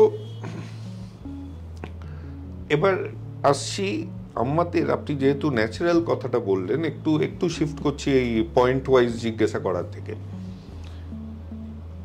আমেরিকা ছাড়াই তো আমাদের বাবা ঠাকুরদারা ভালো ছিলেন। তো এই ড্রাগন ফ্রুট, কিউই আর অ্যাভোকাডো দিয়ে পকেটটা হালকা করে আমাদেরকে কেন থাকতে হবে? আমাদের নিজস্ব ফলগুলো যথেষ্ট আছে, যথেষ্ট নেই? আমাদের যথেষ্ট ফল আছে, এবং গ্রাম বাংলায় যদি যান তো সব গাছে তো রয়েছে ফল, প্লাস আমাদের শহরেও যে ফলগুলো পাওয়া যায় যথেষ্ট ভালো ফল। মানে আমি যদি একদম মানে, আর সবসময় আমরা চেষ্টা করি বলার যে সিজনাল ফ্রুটসের ওপর জোর দিতে। মানে সেটা পেয়ারা হতে পারে, সেটা অ্যাপেল হতে পারে, সেটা যে কোনো ফল। মানে এমন নয় যে এই ফল খাওয়া যায় না, ওই ফল খাওয়া যায় না। হ্যাঁ, কারোর প্রবলেম আছে, পটাশিয়াম বেশি, কিডনির সমস্যা, সেগুলো আলাদা ক্ষেত্রে। আমি এমনি সাধারণ মানুষের ক্ষেত্রে বলছি, যে কোনো ফলে, এখন যেমন আমের সিজন চলছে, ইভেন আমি তো আমার মানে যারা ডায়াবেটিক ক্লায়েন্ট আছে তাদের অনেকেই বলে আমটা কি একটু খাওয়া যাবে, আমরা মানে এগুলো সিজনাল ফ্রুটস। তো সেক্ষেত্রে একটুখানি যদি আম খায় তো খুব, তো তার সুগারটা দেখে করতে হয় অবশ্যই। তো সেক্ষেত্রে যদি এক পিস একটুখানি ছোট আম খায়, তাতে কেন আবার জিনিসটা আসবে পরের বছর গিয়ে। তো এটাই। তা আমাদের যেগুলো দেশীয় ফল যেগুলো আছে যথেষ্ট ভালো, তো তার জন্য ড্রাগন ফ্রুটের পেছনে যাওয়ার দরকার হবে না। কামিং ব্যাক টু জিম, একটা কথা ভুলে গেছিলাম, যেটা যে আমার মনে হচ্ছে পুরো দলটাই কনফিউজ যে তারা ফ্যাট লুজ করবে না মাসেল বিল্ড করবে। মানে আগেকার দিনে অফকোর্স ফ্যাট, মোটা হওয়া উচিত না, ওবিস হওয়া উচিত নয়, কিন্তু এখন যারা রোগা হচ্ছে, আগেকার দিনে না ওই রকম দেখলে মামাসিরা বলতো কিরে শরীর খারাপ করেছে, মানে গাল তুবড়ে গেছে। করণ জোহরকে দেখুন, মানে দেখে মনে হচ্ছে কিছু একটা বিরাট অসুখ করেছে। এই যে ট্রেন্ডটা, যে এই রোগাটাই হতে হবে তাহলে অনেক দিন বাঁচবো, কারণ সবাই তো আমরা বাঁচার জন্য এই লড়াইটা। তো কতখানি মাসেলের উপরে জোর দেবো, না কত ওবেসিটি কমানোর জোর দেবো? এখানে ওবেসিটিটা কিসের জন্য, মানে ওবেসিটি যদি ফ্যাট পার্সেন্টেজ বেশি থাকে কারোর, তো সেক্ষেত্রে ফ্যাট রিডাকশনটা অবশ্যই দরকার। কিন্তু তার মানে এই নয় যে আমি একদম সব ফ্যাট বার করে দেবো বডি থেকে, বা এটা সম্ভব নয়। আর যদি কারোর মাসেল অলরেডি থাকে বা সেটাকে আমি ভাঙার চেষ্টা করব না, কেন মাসেল আমাদের অবশ্যই আমাদের কাজ করার যে ক্ষমতা যেগুলো থাকে সেগুলো থ্রু মাসেল, তাই মাসেল কখনোই আমরা ভাঙার চেষ্টা করব না। জিম বা এক্সারসাইজের ক্ষেত্রে যেটা হওয়ার দরকার বা হয়, বা যেটা আমরা বলি সবসময়, যে প্রত্যেকটা মানুষেরই কিছু না কিছু এক্সারসাইজ করা দরকার, যাতে আমাদের একটা বয়সের পরে গিয়ে আমাদের না মাসেলটা আস্তে আস্তে নষ্ট হতে থাকে, কমতে থাকছে, তার জায়গাটা রিপ্লেস করছে ফ্যাট। তো যাতে আমার এই ফ্যাটটা না হয়, মাসেলটা থাকে, তাতে কি হবে, যত বেশি আমার পক্ষে কাছে মাসেলটা ইনট্যাক্ট থাকবে বা মাসেলটা যতটা থাকবে, তাতে আমার কাজ করার ক্ষমতাটা থাকবে। তো এবার লুক ওয়াইজ যদি আপনি বলেন, তাহলে তো অবশ্যই মানে আমার কাছে একটা হচ্ছে আমি কতটা সুস্থ আছি, মানে সেটা করতে গিয়ে আমি একেবারে মানে একদম মানে স্কেলেটন হয়ে গেলাম, সেটা আমার লুকসে যাবে না। আমি একদম মানে আমি যদি এখন সত্যি কথা বলতে, আমি যদি খুব রোগা হয়ে যাই, মানে একদম রোগা, মানে যেটা একসময় আমি ছিলাম, মানে খানিকটা কাঠির ওপর আলুর দম টাইপের দেখতে লাগবে আমাকে, তো এরকম লুকস তো কেউ চায় না। মানে একটু অসুস্থ লুকস দেখতে লাগবে, সব থেকে বড় কথা মানে লুকস ওয়াইজ অসুস্থ দেখতে লাগবে। তো যতটা আমার দরকার আমি ততটা করব। এবার কিছু কিছু ক্ষেত্রে প্রফেশন, যেমন মডেলদের ক্ষেত্রে, তো সেক্ষেত্রে তো ওদের মেনটেন করতে হয়, দ্যাট ইজ প্রফেশনাল জায়গা, বা মানে আমাদের টেলিভিশনের ক্ষেত্রে সেগুলো আলাদা। কিন্তু সাধারণ মানুষের ক্ষেত্রে আমার একটাই মোটো, অবশ্যই রোগা তো দরকার হবেই, যেটা আমাদের একটু আইডিয়াল বডি ওয়েটের দিকে যাওয়াটা ভালো। এই আইডিয়াল বডি ওয়েটের ক্ষেত্রেও একটা কথা বলি, ধরুন আমার আজকে আইডিয়াল বডি ওয়েট দেখা গেছে যে 50, এটা কোন কি দিয়ে মেজার হয়? বিএমআই? এটা বিএমআই দিয়ে মেজার হয়, কিন্তু হাইটের সঙ্গে একটা ক্যালকুলেশন আছে, সেটা দেখে আমরা বডি ওয়েটটা মেজার করি। এইবার আমি অনেক সময় প্রশ্ন করি আমার ক্লায়েন্টকে, আপনার কি কোনো সময় বডি ওয়েটটা ছিল অ্যাডাল্ট হওয়ার পরে? না, কোনো দিনই ছিল না। মানে আমি সব থেকে কম হয়তো সে গিয়েছিল 60 কেজিতে, এবং তাতে সে হ্যাপি। মানে হ্যাপি ইন দ্যাট সেন্স যে তার কোনো প্রবলেম ছিল না, শরীরের মধ্যে প্রবলেম ছিল না, যেটা এখন 80 কেজি হওয়াতে ওর বডির মধ্যে অন্যান্য প্রবলেমগুলো দেখা দিচ্ছে ওবেসিটির জন্য। তো আমার টার্গেট কিন্তু থাকবে তাকে 60-এ নিয়ে যাওয়ার, নট দ্যাট যে 50-এ। আমার টার্গেট, কেন ও 60-এ গেলে ওর বডি তাতে ঠিক থাকবে। কিন্তু হ্যাঁ, যদি 50 করতে পারে ওয়েল অ্যান্ড গুড, কিন্তু তার মানে এই নয় যে মানে 50 করতে পারছি না তাতে মানে 60-এ গিয়ে আটকে গেছি আর 50 করতে পারছি না মানে আমি গিল্ট ফিলিং হয়ে গেল আমার। আলটিমেট মোটো হচ্ছে সুস্থ থাকা। আপনার নিজেকে নিয়ে যখন বললেন তখন মানে যখন রোগা ছিলেন তখন কি ওয়াটার ব্যালে করতেন? না, আমি ওয়াটার ব্যালে আমি কোনোদিনই করিনি। ওয়াটার ব্যালে করতাম আমার বাবা কাকা এরা করতেন, আমিও সুইমার, কিন্তু আমি ওয়াটার ব্যালে কোনোদিনই করতাম না। আমি এনসিসি করতাম। আর আমার রোগার প্যাটার্নটা কিছুটা হলেও আমার মায়ের দিক থেকে, মানে মায়ের জিনের দিক থেকে, মানে আমার মামার বাড়ির দিকে সবাই একটু ছিপছাপ চেহারা, লম্বা। আর তো কিন্তু মানে তখন যেটা হয় আর কি, ইয়াং একটা এজ, তো সেক্ষেত্রে আমি এনসিসিও করতাম। এনসিসিতে তো ভিগোরাস এক্সারসাইজ থাকতোই আমাদের, মানে প্রচুর পরিশ্রম থাকতো।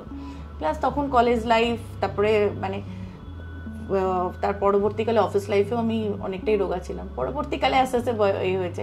আর সত্যি কথা বলতে আমি নিজেও খুব যে এখনও প্রচুর এক্সারসাইজ করি তা নয়, কিন্তু কয়েকটা জিনিস আমি সত্যি মেনটেন করি।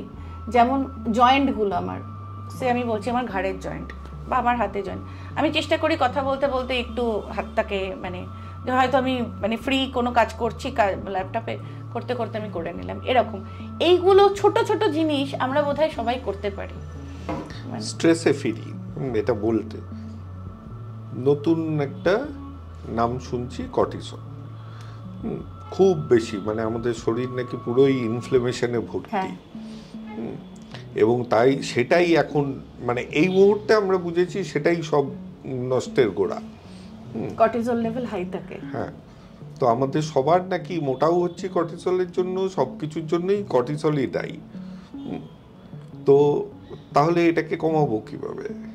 কর্টিসল লেভেল যদি কারোর হাই থাকে, তো সেটা যদি স্ট্রেস, কারণ না বলতে সবারই আছে, স্ট্রেসের জন্য মানে স্ট্রেস ইনডিউসড হয় ব্যাপারটা। তো এই স্ট্রেসটাকে কমাতে গেলে আমি ফার্স্টেই বলবো, প্রথমত যদি স্ট্রেসটা কমাতে হয়, আমি ইন জেনারেল ক্ষেত্রে বলছি, যদি নিজে কন্ট্রোল করতে পারে ওয়েল অ্যান্ড গুড। এবার কন্ট্রোলটা কিভাবে করবে না, এক্সারসাইজ একটা পন্থা, ওয়াকিং একটা পন্থা, তার সঙ্গে ব্যালেন্স ডায়েট একটা পন্থা। ম্যালনিউট্রিশন যদি কারো থাকে, বা ম্যালনিউট্রিশন বলতে আমি আন্ডার নিউট্রিশন শুধু বলছি না, ওভার নিউট্রিশনও বলছি। আমি অনেকটা খাচ্ছি কিন্তু আমার প্রপার নয়, ব্যালেন্সড নয়, তো সেটা যদি থাকে সেক্ষেত্রেও কিন্তু আমার মেন্টাল হেলথ এফেক্ট করবে। তো আমার মেন্টাল হেলথকে সুস্থ রাখতে হবে। এবার মেন্টাল হেলথকে সুস্থ রাখতে গেলে যেগুলো করতে হবে, এক্সারসাইজ, হাঁটা, লাইফস্টাইল মডিফিকেশন, এগুলো। আচ্ছা, এই ব্যালেন্স ডায়েট নিয়ে যখন কথা হচ্ছে, তো আমাদের মানে ট্র্যাডিশনাল ডায়েট, সেটা থেকে আমরা সরে এসেছি অনেকখানি। আগেকার দিনে শুক্তো দিয়ে শুরু হতো। ও তাতে মনে পড়লো, এটা শুরুতেই করা উচিত ছিল। আমাদের এক বন্ধু কোম্পানি আছে যারা এগুলো করতে শুরু, মণিপুরা আয়ুর্বেদা, এই ব্যাগটা রেখেছি কিন্তু মনে ছিল না। ওরা আপনার জন্য একটা গিফট পাঠিয়েছে। Thank you. তো এর মধ্যে ওরা এসেনশিয়াল অয়েল বেসড প্রোডাক্টস। আচ্ছা, বাহ। তো আপনার জন্য দুটো কি পাঠিয়েছে একটু? হ্যাঁ, অবশ্যই। এটা ফেস ওয়াশ, এটা নিমের। আরে এটা নিয়ে কথা বলবো ভাবছিলাম, ভালো হয়েছে। হ্যাঁ, তো আর ওটা হচ্ছে বাথ সল্ট। বাথ সল্ট এটা অদ্ভুত জিনিস, আমি জানতাম বাথটাব না থাকলে বাথ সল্টের কোনো লাভ নেই।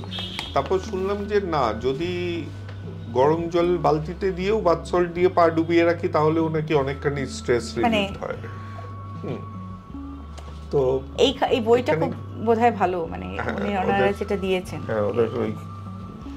তো এই নিমে আসি, ভালো মনেও পড়ে গেল। আমাদের সুপার ফুডের মধ্যে একটা ধরা হতো, আজকাল আর নিমটা বেশি শোনা যায় না। লোকজন আর নিম বেসড খাবার কিংবা নিম খাও সকালে উঠে এইসব জিনিস আর বলছে না। না মানে বলছে না বলবো না, মানে হয়তো সময়ও পাচ্ছে না সেটা মানে মানে কিরম বলবো, নিমের একটা বিশাল বড় রোল আছে অবশ্যই। কেন? বিকজ আমাদের যে নিম শুধু বলে না, আমাদের যে ধরুন তুলসী, নিম, কারি পাতা, বিভিন্ন যে পাতা যেগুলো আছে আমাদের, কিছুটা রান্নায় ইউজ করি, কখনো কখনো আমরা চিবিয়েও খাই, কালমেঘ, এগুলো প্রত্যেকটা মেডিসিনাল প্রপার্টি আছে। ইনক্লুডিং আমাদের যে এই হার্বসগুলো আছে, মানে আমাদের যে রান্নাঘরে যে মশলাগুলো ইউজ করি আমরা, মৌরি, দারচিনি, লবঙ্গ, গরম মশলা, সমস্ত প্রত্যেকটা, পাঁচফোড়ন, প্রত্যেকটার মেডিসিনাল প্রপার্টি আছে।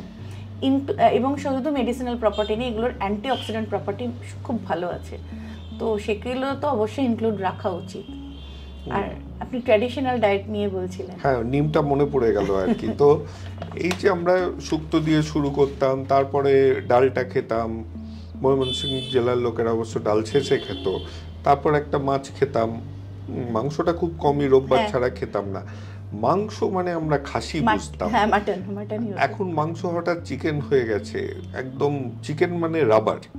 যেই মাংসগুলো দেখি সেই মুরগি কোনো হাঁটতেও পেরেছে বলে মনে হয় না, ফোলানো শুধু মাছ আছে, তাদের পা গুলো তৈরি হয়নি, এই রকম। তো এখন ওই ব্যালেন্স ডায়েটের মনে হয় না আর খুব একটা সুযোগ আমরা পাবো, কারণ ওই অ্যান্টিবায়োটিক পুশ করা চিকেন খেয়ে কি খুব একটা লাভ হবে? দেশীয় মুরগি যদি পাওয়া যায় সব থেকে ভালো। এবার দেখুন, সবকিছু যে আমরা পাবো, বা যে খাবারগুলো আমরা আগে একসময় পেতাম বা আমাদের পূর্বপুরুষরা পেয়েছে, সেই খাবারগুলো কিন্তু সত্যি আমরা এখন পাই না। কেন? আমাদের যে খাবারগুলো, মানে আমি সিরিয়ালসে বলি বা পালসেসে বলি, যেটাই বলি, যেগুলো আমাদের ক্ষেত থেকে তৈরি হচ্ছে যেগুলো, সেগুলো প্রত্যেকটা কিছু না কিছু পেস্টিসাইড দেওয়া থাকে, একদম ন্যাচারাল তো কিছু না, মানে ব্যবসার ক্ষেত্রেই। তো এই যে ব্যালেন্স ডায়েটটা আপনি বলছেন, আমাদের যে কোনো ইন্ডিয়ান ডায়েট, যেটা আমাদের সাধারণ ইন্ডিয়ান ডায়েট, সেটা বাঙালি হোক, অবাঙালি হোক, নর্থ ইন্ডিয়ান হোক, সাউথ ইন্ডিয়ান, প্রত্যেকটাই কিন্তু ব্যালেন্স ডায়েট ছিল, এবং সেটাকে অবশ্যই আমাদের আবার নিয়ে আসার দরকার আছে। Sumanta, second question.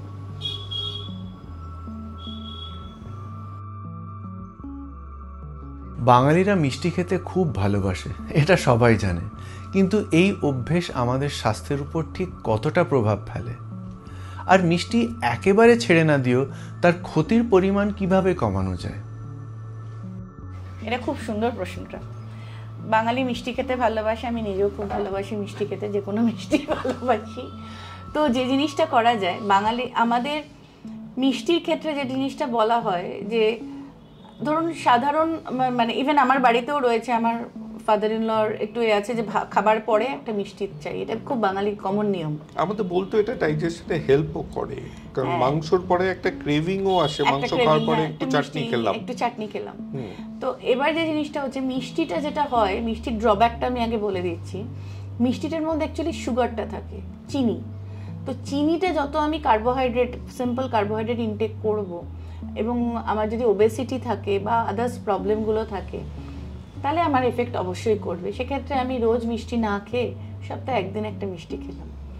আবার এটাও ফ্যাক্ট যে আমি কি মিষ্টি খাচ্ছি, মিষ্টিটা যদি আমার ছানার তৈরি হয়, ছানার যে মিষ্টিটা, তার সঙ্গে ছানাটা যেরকম যাচ্ছে, সঙ্গে একটু প্রোটিনও যাচ্ছে।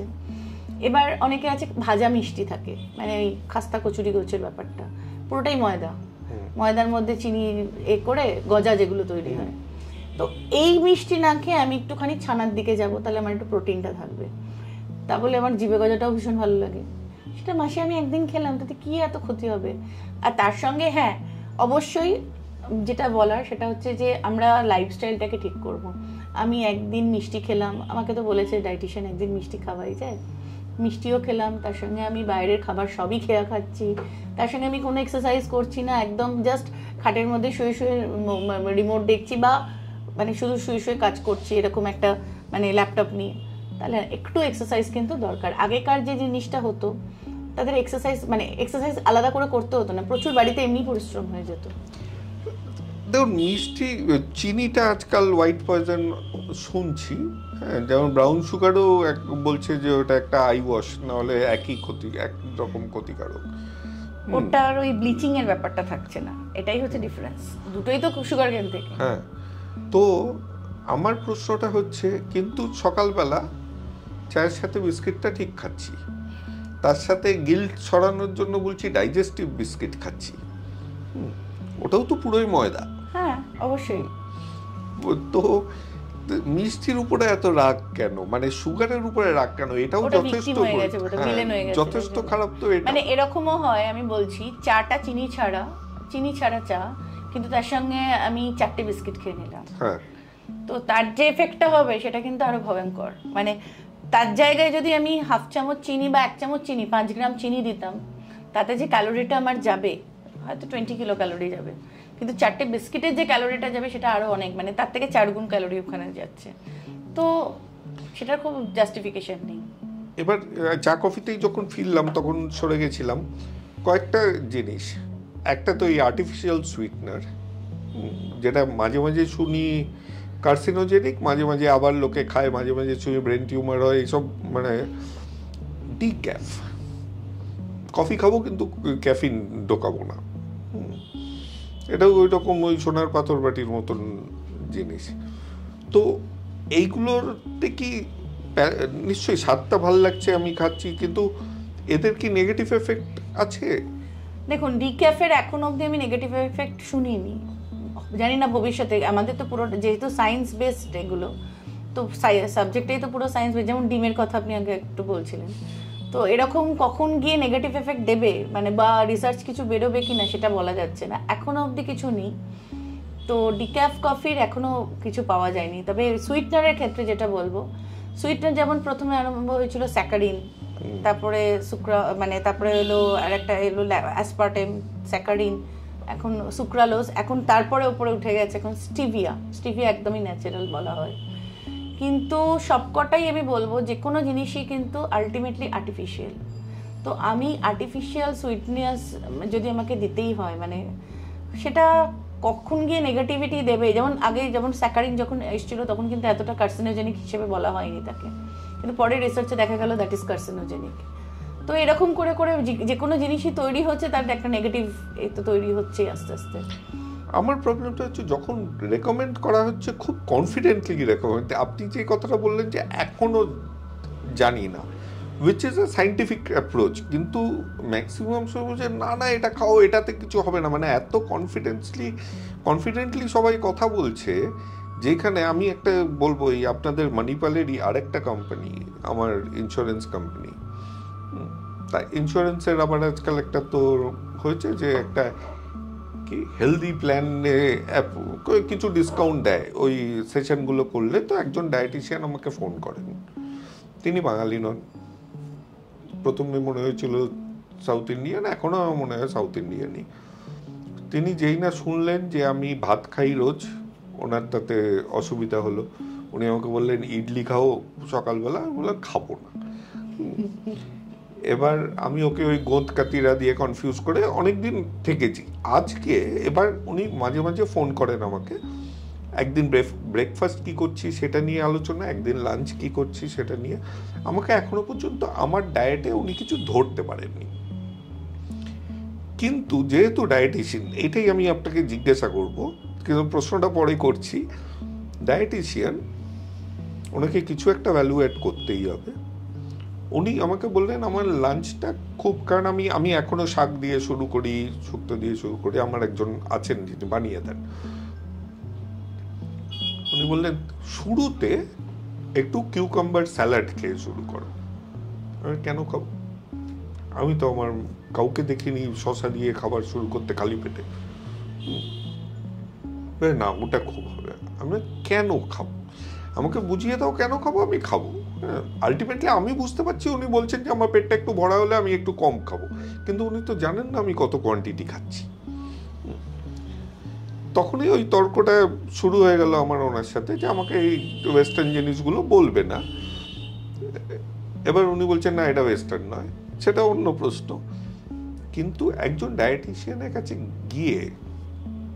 গেলে কি তাকে একটা ডায়েট দিতেই হবে অন্য? মানে আমি আজ পর্যন্ত কোনো ডায়েটিশিয়ানকে শুনিনি যে বলেছে না তুমি পারফেক্ট খাচ্ছ, ব্যালেন্সড খাচ্ছ, তোমার কোনো চেঞ্জ দরকার নেই। গেলেই যেন একটা কিছু, মানে ডাক্তারের মতন কয়েকজন ডাক্তার আমি 1-2জনকে চিনি যারা করেন না, কিছু না হলে একটা মাল্টিভাইটামিন তো প্রেসক্রাইব করেই দেবে। তেমনই ডায়েটিশিয়ানেরও দেখেছি গেলেই কিছু একটা বলবে। না, আমাদের ডায়েটিশিয়ানদের একটা বদনাম আছে, মানে বিশেষত অনেকে আসতে চায় না, গেলেই খাবারটা বন্ধ করে দেবে। ফার্স্ট এটাই মানে একটা যে আমাদের কাছে মিথ আমাদের সম্পর্কে, যে গেলেই এই খাবারটা, যে খাবারটা ভালোবাসি সেটাই আগে বন্ধ করে দেবে। একেবারেই না। যে জিনিসটা দেখা করি আমরা, মানে আমার যেরকমভাবে আমি শিখে এসেছি, ধরুন আপনি আমার কাছে এলেন, তো আমার ফার্স্ট এটা হবে গিয়ে যে আপনার অ্যালার্জি এগুলো তো আমি জানলামই, আপনি কি খান আগে আমাকে সেটা বলতে হবে। মানে আমি সকাল থেকে রাত্রির অবধি আপনি কিভাবে খান, কতটা খান, সেটা আমাকে আগে জানতে হবে। তার মধ্যে অ্যাসেস করা, কেননা আমি আপনাকে বলতে পারবো না যে আপনি হয়তো সকালবেলা ভাত খেয়ে বাড়ি থেকে বেরোন, না আপনি ভাতটা খেলেন না, আপনি তার বদলে রুটিটা খান, হয়তো আপনার রুটিটা ডাইজেস্টই হয় না, বা আপনি রুটিতে কমফোর্টেবল না, আপনি ভাতটাতে কমফোর্টেবল, এরকমভাবে হয় না। আপনার যে খাবার প্যাটার্নটা আমাকে সেটা অ্যাসেস করতে হবে, করে সেটার যদি দরকার পড়ে মডিফিকেশন করার মডিফিকেশন, সেটা যদি দরকার না পড়ে মডিফিকেশন। ইউজুয়ালি মডিফিকেশন কখন হয়, মেনলি আমি যেটুকু দেখেছি খাবারের ক্ষেত্রে, সেটা হচ্ছে যে একটুখানি প্রোটিন অ্যাড করতে হতে পারে। ধরুন আমি বলছি, আমরা মাছটা খাই, একবেলা মাছ খেলাম, বিকেলে রাত্রিবেলা শুধুমাত্র সবজি দিয়ে রুটিটা খেলাম, তার সঙ্গে যদি আমি সবজির বদলে একটু পনিরের তরকারি অ্যাড করি বা একটু সয়াবিনের তরকারি, তাহলে আমার অ্যাডেড প্রোটিন হলো। পনির তো এখন পাম অয়েল দিয়ে তৈরি হচ্ছে, আর্টিফিশিয়াল পনির। আপনি বাড়িতে ছানা দিয়ে মানে এইগুলো মানে বাইরে থেকে যাই কিনবো সেটাতেই আমরা শেষ করে রেখেছি। যে কোনো ব্র্যান্ডেড, তার মধ্যে আশা করা যায় থাকবে না, কিন্তু সবেতেই কিছু না কিছু তো থাকবে। আইসক্রিম খাওয়া বন্ধ করে দিলাম পাম অয়েল দিয়ে। না আমি একটু আইসক্রিম খাওয়া বন্ধ করিনি, হ্যাঁ রেগুলার তো খাই না, মাঝে মাঝে একটুখানি। চিরকাল শুনতাম দুধ দিয়ে তৈরি হয়, হঠাৎ এই কেসটা হলো আমুল আর ওয়ালসের, তখন আমি জানলাম যে পাম অয়েল দিয়ে তৈরি হচ্ছে। তো যে অয়েল দিয়ে তৈরি হয়, আমি বাবা আইসক্রিমটা বড্ড ভালোবাসি, তাই জন্য আমি এতটা স্যাক্রিফাইস করবো না। হ্যাঁ, আমি কি রোজ খাচ্ছি, যে খাবারটা আমি খাচ্ছি, যেমন ফুচকা দেখলেই লোকের জন্য একদম মানে তেড়ে আসে টাইপের, ফুচকা তুমি রোজ খাচ্ছি না, মাঝে মাঝে যদি আমি একটু ফুচকা খাই কি অসুবিধা হবে, তাতে তো এমন কিছু হার্মফুল ব্যাপারটা নেই তার মধ্যে। বা আমি একটা আইসক্রিম, আপনি যেটা বললেন পাম অয়েল, কতটা পাম অয়েল তার মধ্যে থেকে যাচ্ছে। আমার প্রবলেম কিন্তু বন্ধ করা না, কারণ আমি বন্ধ করব না। আমার প্রবলেম হচ্ছে অড জিনিস খেতে হবে। এই থার্মোকলটা অল অফ আ সাডেন আপনারা খেতে বলেন, যেটার নাম মাখানা, হ্যাঁ, খেলে দাঁতে আটকে যাচ্ছে, হ্যাঁ, সবাই বলছে মাখানা, একটা থার্মোকলের মতন বিস্বাদ একটা জিনিস, কোনো স্বাদ নেই তার। না, ওটাকে একটা প্রিপারেশনের ব্যাপার আছে, ওটা খেতে খুব রোস্ট করতে, আমি তো আজ পর্যন্ত অনেক প্রিপারেশন খেয়েছি, অবাঙালি বাড়িতেও খেয়েছি, আমার কোনোদিনই ওটাকে মানে আপনি এবার যারা ধরুন পপকর্ন পছন্দ করবে তারা খেতে ভালোবাসবে, কারণ আমি পপকর্ন খুব ভালোবাসি, কিন্তু মাখানাটা উপরের লেয়ারটা চলে গেলেই ভিতরে থার্মোকল, থার্মোকল, হ্যাঁ, কোনো কিছুই খেতে ভালো লাগে না ওটাতে। মাখানাটা অ্যাকচুয়ালি মাখানা বা এরকম পপকর্ন গুলো মেনলি বলা হয় তাদের জন্যই, যাদেরকে আমরা ধরুন কার্বোহাইড্রেট রেস্ট্রিকশন করছি বা ক্যালোরি রেস্ট্রিকশন করছি। তো মাখানার যে মানে এত ফ্লাপি একটা ব্যাপার না, তো অটোমেটিক্যালি তার পেটটা ভরিয়ে দেয়, মনে হচ্ছে বেশি খাচ্ছি। এটা মেনলি কিন্তু ধরুন যেখানে আমরা ক্যালোরি রেস্ট্রিকশন করব তাদের জন্য বলা হয়। এরকম নয় যে সবাইকে খেতে হবে, খেতেই হবে, না খেলে একেবারে জীবন বৃথা, এরকম ব্যাপারটা একেবারেই নয়। পাতি মুড়ি খাবো।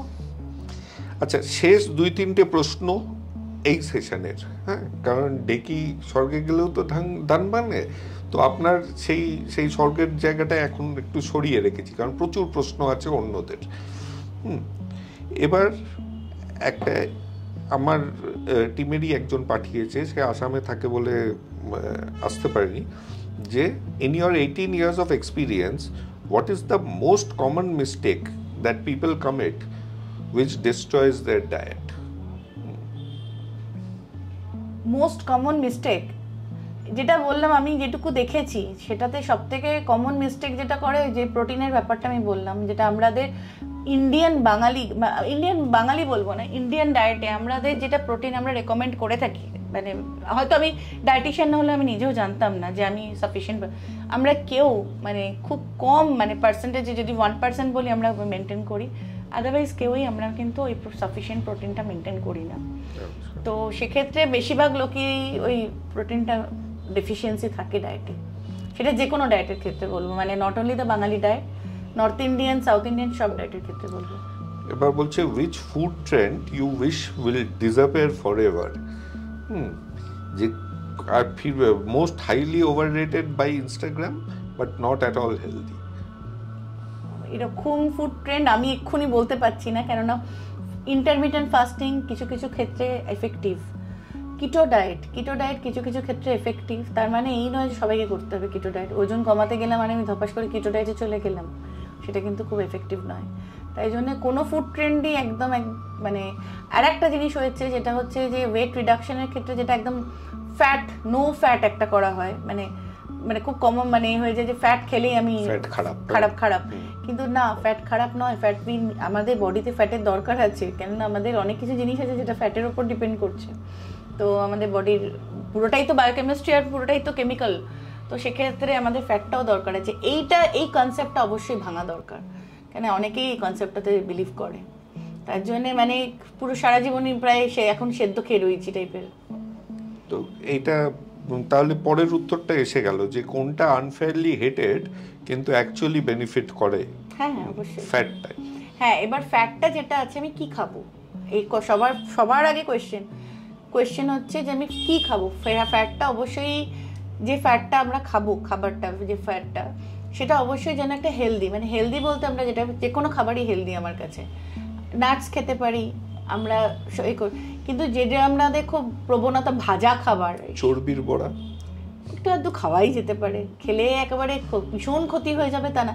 কতটা ফ্রিকোয়েন্সিতে খাচ্ছি আমি, আপনি বছরে একবার খেলেন বা ওটা তো রোজ কেউ খায় না, বছরে একবার খেলে ক্ষতি হবে না, কিন্তু এখন যদি রোজ ড্রিঙ্কস এর সঙ্গে নিয়ে বসলো তাহলে। আমার চেনা একজনের সাথে আপনার পরিচয় করে দেবো, তার বাবা আমাদের জেলে কাজ করতেন, তখন আমি জানলাম যে জেলে রোজ মাংস রান্না হয়, কারণ জেলটা জোনে ভাগ করা, তো সপ্তাহে একদিন করে মাংস হয়, সবার একদিনে না হয় জোন ওয়াইজ একদিন করে 7 দিনই মাংস হয়। এবং ভদ্রলোক তার ছেলের জন্য চর্বিওয়ালা পিসগুলো, কারণ ছেলে চর্বি ভালোবাসতো, ওর রোজ মাংস খেত। সেদিন 20 বছর পরে দেখলাম বহল তবিয়তে ঘুরে বেড়াচ্ছে। এটা তার জিন সাপোর্ট করেছে। চর্বিওয়ালা মাংস আমরাই খেতে পারতাম না অত, কারণ যেটা ঠান্ডা করলে যেটা জমে যায়, ওটা একদম ফুল স্যাচুরেটেড ফ্যাট। এই স্যাচুরেটেড ফ্যাট নিয়ে বলছি, আমরা যে ভাজা ভুজিগুলো খাই, মানে আমাদের প্রবণতাটা একটু ভাজা খাবার দিকে। আপনি প্রথমে বলছেন না ঝুরি ভাজা টুরি ভাজা এগুলো, বা আমাদের এই আলুর চপ বেগুনি যাই বলুন না কেন, যেটা খুব বেশি ভালো খেতে লাগে, এই ফ্যাটগুলোর থেকে আমরা শিফট করব একটুখানি নাটসের দিকে, এগুলোর দিকে। তো ফ্যাট অবশ্যই আমাদের দরকার আছে, তা বলে ওই বাইরের খাস্তা মানে কচুরি আর আলুর চপের ফ্যাট নয়। এবার আলুর চপটা যেটা হচ্ছে, ধরুন বাড়িতে আমি বানাচ্ছি, বা কেন আমি বললাম বাইরেরটা নয়, বাইরের যে তেলটা আমাদের ইউজ করা হয়, যে তেলটা সেটা রিপিটেড হিট হয়, মানে বাড়ির যে আমরা বানাচ্ছি ইউজুয়ালি কি হয়, লুচিটা ভাজলাম বা জিনিসটা ভাজলাম একটা দিনে আমার হয়ে গেল তেলটা, কিন্তু ওটা আমার রিপিট হিট করা যাবে না। তেল অ্যাকচুয়ালি যে কোনো তেলই, আমি মানে যে কোনো তেলই ধরি না কেন, সেটা রিপিট হিট করা উচিত না, তাতে তার ওমেগাটা নষ্ট, যেটুকু আনস্যাচুরেটেড পোর্শন থাকে পুফা কন্টেনিং অয়েলগুলো, তাতে নষ্ট হয়ে যায়, গিয়ে স্যাচুরেটেড ফ্যাটের মতো অ্যাক্ট করবে। আচ্ছা, এটা বলতে আমার মনে পড়লো, অনেক সময় না বাইরে থেকে খাবার আনলে, চাইনিজ খাবার যদি আনি, তাহলে সব সময় নয়, সেম রেস্টুরেন্টে মাঝে মাঝে মনে হয় একটু কেরোসিন গন্ধ, ওটা কি ওই রিহিটের জন্য র্যান্সিড হয়ে যাচ্ছে অয়েল, নষ্ট হচ্ছে আস্তে আস্তে। মানে যত আমি রিহিট করব, অক্সিডেশন হচ্ছে, বাতাসে অক্সিডেশন হচ্ছে। এই যে চপের দোকানে আমি বলছি, অতটা তেল দিয়ে ছাঁকা তেলে যে ভাজে, তেলটা যদি অরিজিনাল পিওর তেল হয় তাহলে কিন্তু এতটা ক্ষতি হবে না, কিন্তু এটা তো ওদের বিজনেসের ব্যাপার না, তো ওই তেলটা কিন্তু রোজ রোজ ফেলে দেবে না অতখানি তেল, ও তো ওই তেলটাই ভাজবে বারবার করে, অ্যাসিডিটি হয়ে যায়, তার জন্যে ক্ষতিটা হয়। ক্ষতিটা কিন্তু আলুর চপের ভাজাটার জন্য নয়, ক্ষতিটা ওখান থেকে হয়।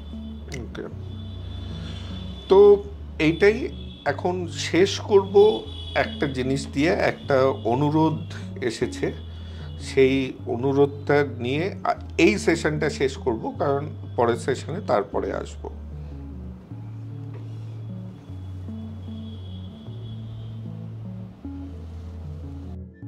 তোমার ছোটবেলায় স্কুলের একটি অনুষ্ঠানে তুমি একটি কবিতা আবৃত্তি করেছিলে এবং সেই কবিতা আবৃত্তি করার পরে তোমার এতটাই আনন্দ হয় যে সামনে যিনি স্যার ছিলেন তাকে তুমি প্রশ্ন করেছিলে, আমি কবিতাটি কি আরেকবার আবৃত্তি করতে পারি?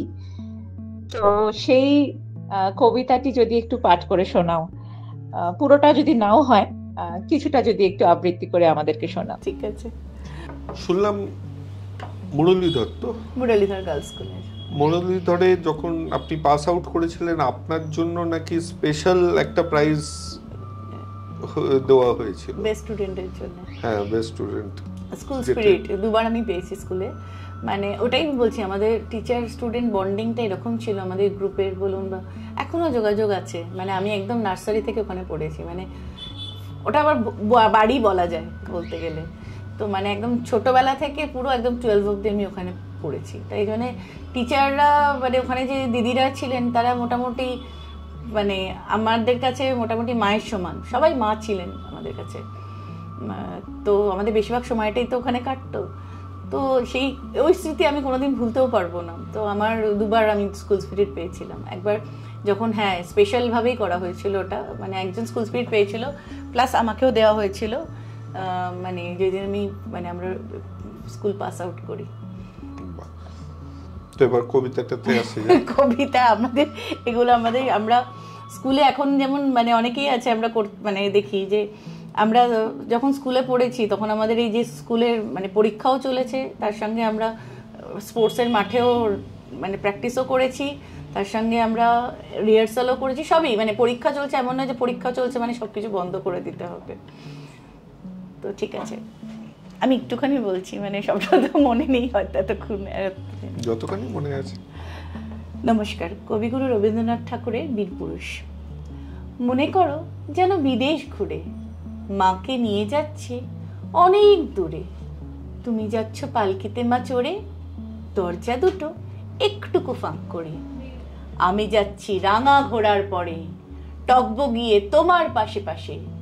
রাস্তা থেকে ঘোড়ার খুঁড়ে খুঁড়ে রাঙা ধুলোর মেঘ উড়িয়ে আসে।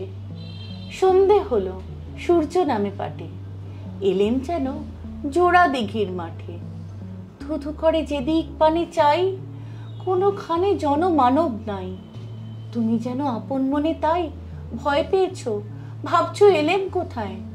আমি বলছি ভয় করো না মাগো, ওই দেখা যায় মরা নদীর স্রোতা। নমস্কার। বাহ, এটা আরো বড় আছে। হ্যাঁ, কিন্তু খুব খুব সুন্দর লাগলো। এটা সাধারণত স্কুলেই বলা, স্কুলের পরে শুনিনি আমি। হ্যাঁ, কারণ এটা স্কুলেই শুনেছি, মানে স্কুলেই বেশি বলা হতো। আমার আবৃত্তি এগুলো তো স্কুলে একদম, আমি তখন নার্সারিতে পড়ি, একদমই ছোট তখন, মানে 4 বছর এরকম। এবার রিহার্সালের সময় স্যার বলতো আবার বলো, হ্যাঁ আমরা সবাই মিলে করতাম। তা সবাই সেটাই আমার মানে বলতে বলতে আমার প্র্যাকটিস হয়ে গেল, স্যার আবার বলবো। মানে আমি একদম ছোট্ট তখন, স্যার কোলে নিয়ে দৌড়চ্ছেন আমাকে, তখন মানে এত ভালো লেগেছে আর কি কথা, কবিতা বলে। আর বলেন না, আমি লাস্ট প্রশ্নটা, আমার কবিতার পুরোটাই কিন্তু ক্রেডিট গোজ টু বাবা। মানে আমাকে কবিতা আবৃত্তি শেখানো পুরোটাই বাবা। আমার সারা স্কুল লাইফে আমি আবৃত্তি বলতাম। তো বিভিন্ন যখন মানে প্রোগ্রাম হতো তাতে আমার আবৃত্তি থাকতোই। তো পুরোটাই বাবা, মানে বাবাই আমাকে তৈরি করেছিলেন। বাবা কি করতেন? বাবা এমনিতে মানে চাকরি করতেন, আমাদেরই একটা পাশের একটা ফার্ম ছিল, সেখানে চাকরি করতেন। পরবর্তীকালে এখন বালিগঞ্জে, এখন রিটায়ার করে গেছেন, অনেকদিন রিটায়ার করে গেছেন। বাবা এখন 85। ডায়েট আপনার ঠিক করা? ডায়েট আমার কিছু করার নেই। বাবা এতটাই ডিসিপ্লিন লাইফ লিড করেছে, মানে আমি ছোটবেলা থেকে দেখতাম বাবা ভোর 4টের সময় ঘুম থেকে ওঠা, রাত্রিটা অনেকটাই করতো, সেটা নিয়ে সন্দেহ নেই। মানে মোটামুটি আমাদের বাড়িতে প্র্যাকটিস ছিল মোটামুটি 10টার মধ্যে ঘুমিয়ে পড়তে হবে, দুপুরবেলা 12টার মধ্যে লাঞ্চ, রাত্রি 10টার মধ্যে ঘুমিয়ে পড়তে হবে, এরকম একটা প্র্যাকটিস ছিলই। তো বাবা সেই লাইফটা সমানই লিড করে গেছে। এখনো বাবা হয়তো ভোর 4টে ওঠে না, কিন্তু তাও ওই 5টা 5:30 ম্যাক্সিমাম, তার বেশি বাবাই করবে না। ওই অভ্যেসটা হয়ে গেলে কিন্তু সহজে যায় না, অভ্যেসটা করাটাই মেইন। নিজে ফিল করেছি, খুব ভোরবেলা উঠলে একটা আলাদা এনার্জি যেন দারুণ লাগে, মানে একটা আলাদা এনার্জি। মানে যত দেরি করে আমি ঘুম থেকে উঠবো, বিছানা ছাড়বো, তখন একটা লেথার্জি কাজ করে। কিন্তু যখন আমি যেদিন ভোরবেলা করে উঠছি তখন আরেকটা আলাদা এনার্জি কাজ করে এবং মনটা অন্যরকম থাকে। এটা যারা রাত জাগে তারা কোনোদিন বুঝতে পারবে না। এটা যে ভোরে সূর্য একটা অন্যরকম জিনিস। দেখুন, আমার জীবনে না একটা ট্র্যাজেডি আছে। ক্লাস 7-8-এ আমি বাড়িতে ওই ঢেঁড়সের চচ্চড়ি আর রুটি দিত বলে বাড়িতে খুব রাগারাগি করেছিলাম। তাতে আমার মা জিজ্ঞাসা করছিল তাহলে কি দেবো টিফিনে, ভেবেই তো পাই না। তখন বলছি কেন, লুচি আর আলু ভাজা দিতে পারো।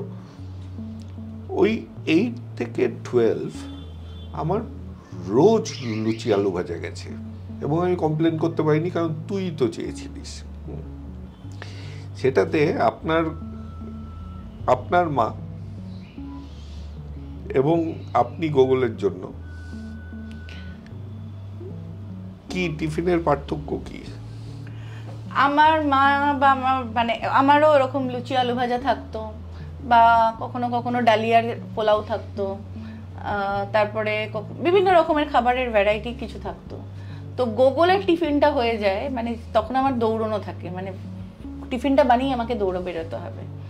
তো সেই জন্য আমি চেষ্টা করি কখনো মানে আমার ক্ষেত্রে মানে আমি এখন গুগল যখন ছোট ছিল তখন খুব ডিফিকাল্ট হয়ে যেত। এখন একটুখানি ওটস তো খায় না, ডালিয়াটাকে একটু খিচুড়ি করে দেওয়া, তার সঙ্গে একটু পাঁপড় সেঁকে দেওয়া, এরকমগুলো করি যেটার হেলদিতে যাওয়া যায়। কেন গুগল ইদানিং একটুখানি ফিগার মানে কনসিয়াস হয়েছে, আগে একদমই আমার প্রচন্ড ফুডি। কত বড়? ও 12 বছর। মানে কলকাতা শহরে কোথায় কোন রেস্টুরেন্টে কি পাওয়া যায় এবং সেগুলো এক্সোটিক হতে হবে, মানে একদম টিপিক্যাল খাবার হলে হবে না। তো সেই জন্য ভীষণ এমনিতে খুব ফুডি, তো সেই জন্য সব রকম খাবার যে খুব একটা পছন্দ। এখন কিছু করার থাকে না, ওর কাছে অপশন থাকে না, যে মা দিয়েছে খেয়ে নিতে হবে, নইলে মা বকবে।